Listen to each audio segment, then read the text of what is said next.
My sister got a car for her 16th birthday. Not just any car, a brand new one. Shiny paint, perfect interior, still smelling like the dealership. There was a massive red bow on the hood, the kind you only see in commercials. My mom stood there recording everything, making sure every angle of my sister's reaction was captured.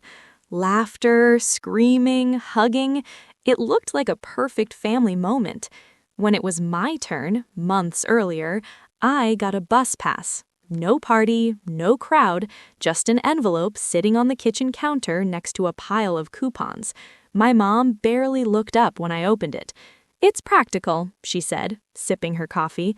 I smiled. I said thank you, because that's what you do when you learn early not to expect much. But something shifted that day. Not because of the bus pass, but because of how normal it felt to them. We lived in a small town where people noticed everything. Who drove what, who celebrated what. From the outside, our house looked just like everyone else's. Clean, quiet, ordinary. Inside, it was different. My sister's room got redecorated every couple of years. New paint, new furniture, everything matching like a Pinterest board. Mine stayed frozen in time, like nobody remembered it existed. She got new phones, new clothes, new opportunities. I got "you're low maintenance." At first, I believed that was a compliment. Then I started noticing patterns. Receipts in the trash for hundreds of dollars, while I searched online for secondhand textbooks just to keep up in school. My sister forgot things she was given. I worked for everything I had. And still, I told myself it didn't matter. Until my grandmother started watching. She didn't say anything that day when my sister got the car. She just sat quietly on the porch, observing everything. Observing me. And for the first time in a long time, I felt seen. She didn't speak up. Not then. Not for months. Not even for years. But looking back now, that silence, it wasn't inaction. It was planning. Because what my grandmother did 2 years later didn't just change my life, it exposed everything my family tried to hide. After that birthday, I stopped expecting things. Not dramatically, not loudly, just quietly, internally. I got a job. Early mornings before school, working at a small coffee shop, opening shifts, long hours, learning discipline the hard way, the kind of routine that forces you to grow up faster than anyone else around you. While my sister drove to school in her car, I stood at bus stops before sunrise. Cold mornings, empty streets, strangers who didn't care who I was. But I showed up. Every day. I saved everything I earned. Tips went into a jar. Paychecks went straight into savings. No shopping sprees, no shortcuts. Just progress. Slow, steady, invisible progress. My grades stayed high. I applied for scholarships and got them. I showed up to interviews using public transportation, even when it made me late. I learned something important during those years. When no one invests in you, you either break or you build yourself. I chose to build, but I wasn't completely alone. Every month, I visited my grandmother.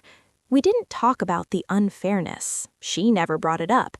Instead, she asked about my plans, my goals, my future. She treated me like someone who mattered, like someone worth investing in. And then one day, she asked me a simple question. "Do you have your driver's license?" I told her yes. She nodded. That was it. No explanation, no follow-up. But something about the way she asked it stuck with me. It wasn't curiosity.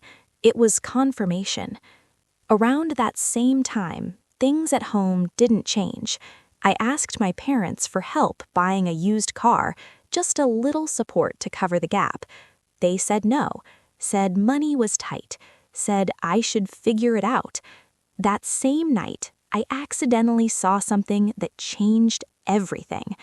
My mom had been browsing cars online, not for me, for my sister's next upgrade. That's when it hit me. This wasn't about money. It never was. It was about priorities, and I wasn't one of them. So I stopped asking, completely. But my grandmother?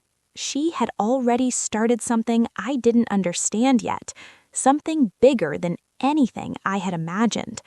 Because while I was learning to survive on my own, my grandmother was quietly preparing something that would flip the entire family upside down. Opportunity finally knocked. An internship offer, exactly what I needed for my future. It was everything I had worked toward. There was just one problem. I had no way to get there. No bus route, no carpool, nothing. I did the math over and over again. Using rides every day would drain most of my savings, money I needed for college, for survival. Still, I tried one last time. I asked my parents if I could use the family car, even just a few days a week. My dad almost said yes, but my mom cut him off. If we help you, your sister will think it's unfair. That sentence stayed with me. Unfair? My sister already had everything. But I said nothing, because I had learned something by then. Logic doesn't work where favoritism lives. That night, I called my grandmother, not to ask for help, just to talk. She listened quietly, then said something strange. "Your birthday is coming soon. Just wait." Wait for what? She didn't explain. After that, she started asking unusual questions. What kind of car do you like? SUV or sedan? At first, I thought she was joking, but then I noticed things. Phone calls she ended quickly when I walked in. Papers she covered up too fast. Conversations that stopped when I got close. Something was happening. I just didn't know what. Meanwhile, my situation got worse. The internship deadline approached. I had to confirm transportation. I sat there, staring at the screen, about to decline the biggest opportunity of my life. Then my phone rang. My grandmother. "Don't decline it," she said. "No greeting, no explanation, just certainty. Trust me." I hesitated, but something in her voice made me stop. So I did. I waited, even though I had no idea what I was waiting for. Because when my 18th birthday finally arrived, everything she had been planning came crashing into my life in the most unbelievable way. My 18th birthday was exactly what I expected. Simple, quiet, forgettable. No decorations, no excitement, just dinner at home. A basic cake, a small envelope from my dad, a casual happy birthday from my mom. It felt routine until the doorbell rang and everything changed. My grandmother walked in, but she wasn't alone. She brought family, neighbors, people who had seen everything over the years, witnesses. Dinner started normally, but tension built quickly. Then someone asked the question no one ever asked before. What did Audrey get for her birthday? Silence. My mom tried to brush it off. Said I wasn't into big gifts. Said I preferred things simple. But for the first time, I spoke up. I never said that. It wasn't loud, but it was enough. The truth landed, and suddenly, the illusion cracked. My mom tried to defend herself, tried to justify everything, but then my grandmother stood up. Calm, controlled, certain. "You're right," she said. "Life isn't equal." She paused, then looked directly at me. "So let's make it fair," and walked toward the door. Every single person followed. No one spoke.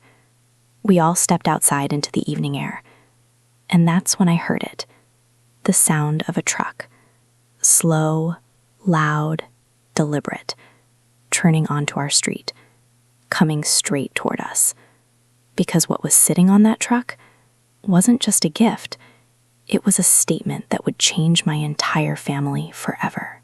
The truck pulled into our driveway, and sitting on the back was a brand new SUV.